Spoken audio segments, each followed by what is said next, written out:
Yengzekibani nangbu aina asum Uri kuding tamoy koi sao na asum Nataudunan ko ng iyong sivi Nataudunan ko ng iyong sivi Yengzekibani nangbu aina asum Uri kuding tamoy koi sao na asum Nataudunan ko ng iyong sivi Nataudunan ko ng iyong sivi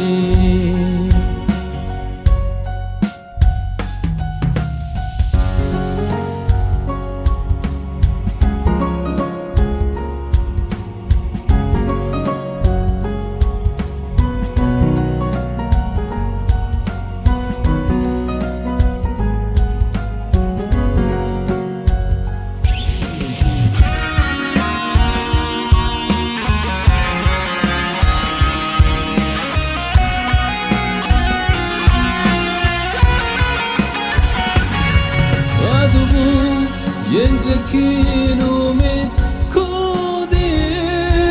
adumu Yenzekinumit kuding Uning lamkin ang buhay namit kuding Nataudunan ko ng iyong sivi Nataudunan ko ng iyong sivi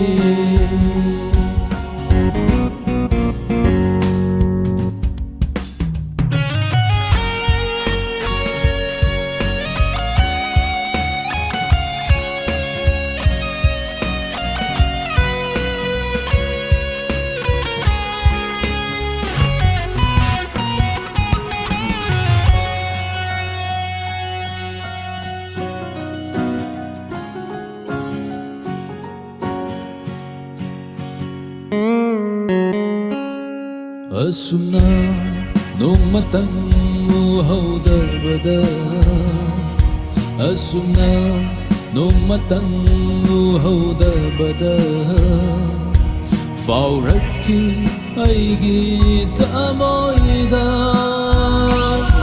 Gari gumba karadi nung sibi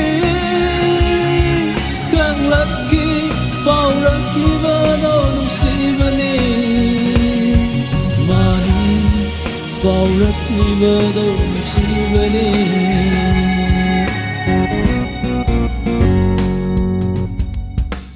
Yengzekibani nangbu aina asum Uri kuding tamoy koi sao na asum Nataudunan ko ng iyong sivi Nataudunan ko ng iyong sivi